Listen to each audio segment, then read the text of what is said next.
How many times have y'all been in meetings with a bunch of other young black folks and somebody destroyed the whole damn thing? Jealousy and envy. Even when you study our history, you see some of the greatest black men we ever had were destroyed by other great black men because of jealousy and envy. And the problem with jealousy and envy is this. If this man has the secret that can liberate all black people, but I'm jealous of him, my jealousness is selfish. You know why? Because I will kill him knowing he may have been the one to free all y'all. So if I'm killing him, do I really care about y'all? Hell no, I care about myself and my ego. So us black men, before we come together as men and get done what we need to get done, you got to kill the envy and the jealousy. And that's why I respect Dr. King and Malcolm so much, because for the first time, two serious black leaders, other than Frederick Douglass and Martin Delany, was able to come together, agree to disagree, and King and Malcolm was actually going to join forces. Dr. Malcolm met with Coretta Scott King 3 weeks before he was assassinated. Dr. King was in jail at the time. They had sketched out a program for the Organization of Afro-American Unity and the Southern Christian Leadership Conference to come together and work together. J. Edgar Hoover found out about that. You know what happened to Malcolm. And then 3 years later, the Army, you see what they did to King. But that was the first time that two major leaders was able to put the ego to the side for the good of the race. If you got ego, you can't be for us. It's really just that simple. Anybody else? Yes, sir. Yes, I'm into like the conscious rap thing. I write the music. I write the lyrics, and I listen to all that kind of stuff. How many years from now do you think it would take to like get? If you remember like the late 80s and early 90s when it was on the mainstream with the conscious rap, Public Enemy, Poor Righteous Teachers, and the like. How many years from now do you think like you get it, not just back to that, but it could be a movement where we can just, you know what I'm saying? Right. When conscious artists such as yourself and other brothers decide that we're not going to let the major music labels co-opt our music. That's what happened. You follow me? The conscious rap movement never had to end if we didn't decide to start doing business with the majors. You see that? If you keep it in the neighborhood, you can distribute on your own. See, the principal problem with black people is this. Whether it's music, clothing, books, we do not have a distribution network. Do you understand? So whatever you want to sell, you got to strike a deal with a European. And they're going to charge you so much money that they're going to make all the money and you're only going to get a few pennies, even though it was your mind power that went into the invention. I don't care if you make shampoo, food, cocoa butter, music, you understand? Whatever you do, if you cannot distribute it internationally, you are at a standstill. And until black folks decide to invest the millions of dollars necessary to create an international distribution conglomerate, we'll never get anywhere. And that's the issue I take with the rappers, because they have enough money where they can create the international distribution network. You know why they don't do it? Jealousy, envy, and they're afraid that if it don't work, they stand to lose millions. What they fail to realize, you're losing millions now because you're only getting 75 cents off each album. Hell, you're damn near being pimped. That's why we have Black and Nobel. And that's why we got Black and Nobel distribution. Black manufacturers, black distributors, black buyers, black consumers, like Mr. Garvey said. But keep it local. Keep it local. Don't go that route. That's the way you got to do it. Yes, ma'am. Oh, Chris, what's going on? All right. I want to ask a question about the children in school. Okay. What do you think about this truancy thing when it comes to our children? If they spend 3 days out of school, they spend family support. Okay, let me tell you about this. First of all, the reason why the kids don't go to school, because they're not wanted. There's nothing for them there. And the school is nothing but a prison without the beds. Okay? There's no such thing as a black dropout rate. There's only a black push-out rate. In case you don't know, if a child has been absent for a certain amount of time, after a certain grade, you can just drop them off the roll, no questions asked. Okay? And as far as this thing about locking up the parents, that's coming from State Senator Anthony Hardy Williams, who's running for governor of the state. And I'm assuming, and I can be wrong, but it appears that he's doing this because it might earn him some brownie points with the white people across the state. Because you don't become governor in this state, not if you're black. Texas, Florida, and Pennsylvania. That's KKK. Texas, Florida, and Pennsylvania. So he's trying to accomplish the impossible. But I don't like his measure. But I'm not going to blame him totally. You want to know why? Because most elitist blacks support his measure. He had a sit-in down at the school district where everybody who supported his measure, which included mostly his ministers and everybody else, said that they thought it was a good thing. Well, let me ask you a question. Most of these boys live in homes where they're single mothers, correct? They normally got 3 or 4 other children, correct? They're barely making ends meet themselves, correct? So if you want to lock me up and I got 5 other kids at home, who want to get my kids? DHS? How much is it going to cost DHS to care for my child a year? So aren't you losing money instead of making money? But listen to me, people. They'll spend the money because the issue is the extermination of black people. People always keep asking a silly question. Doesn't it cost more money to put them in jail than to just properly educate them? Of course.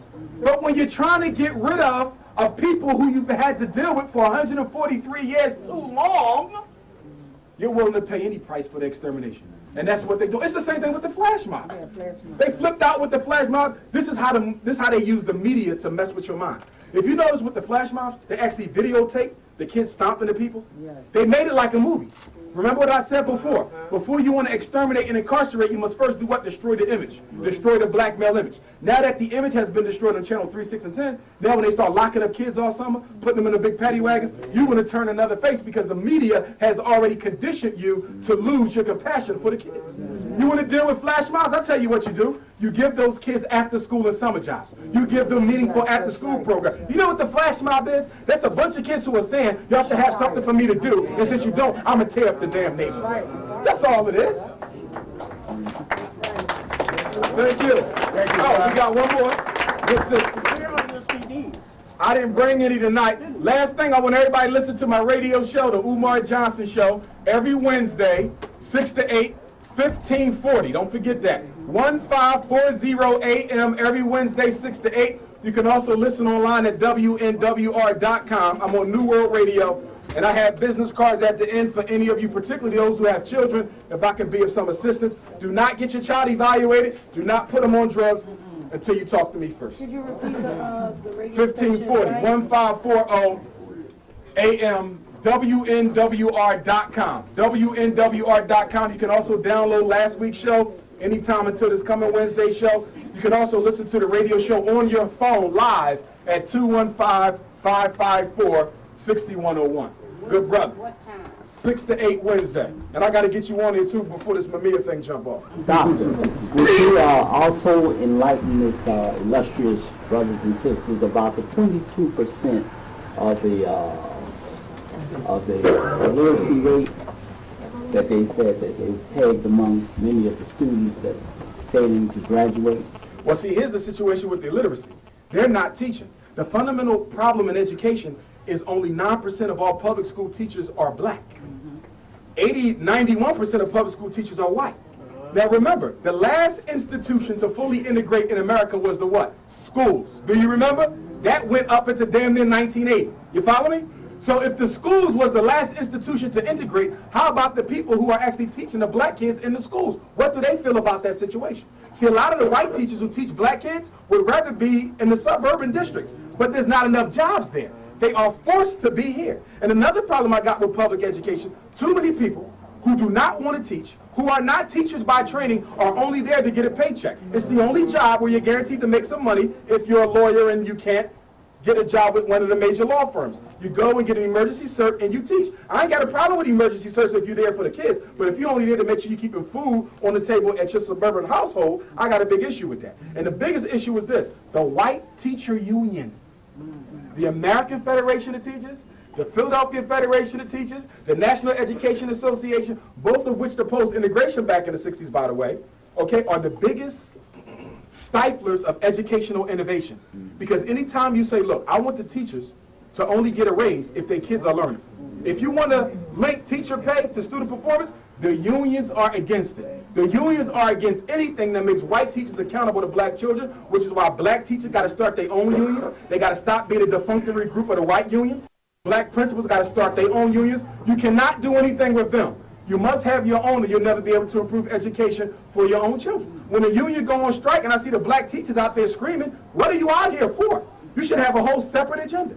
And the union never has nothing on their list of demands that has anything to do with improving the quality of education for the kids. There's too many people at 440 North Broad Street who have six-figure salaries who don't do a damn thing. There's too many people down at City Hall who got six-figure salaries who don't do a damn thing. If we shook all the jobs that don't need to be there, we would have enough money for all these kids to be taught appropriately. We would also have enough money for them to be hired at a job at the school and during the summer all year long. That's the bottom line situation. But we also got to put responsibility on our churches. There's a church on every other corner. There should be a tutoring program on every other corner. And for the mega churches, they should have their own school. I'm not talking about a Christian academy. Okay, I'm talking about a school where you teaching kids regardless of what their religion is, because as Mr. Garvey said, this is supposed to be about race first.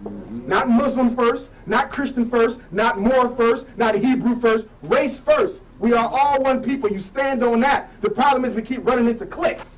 Put the cliques down and stand up as one race and do what you got to get done. We can fight in private, but we can't be fighting in public. But the situation is put those labels down, because the labels ain't why you suffer. They don't put you into little groups when they stop you on the corner.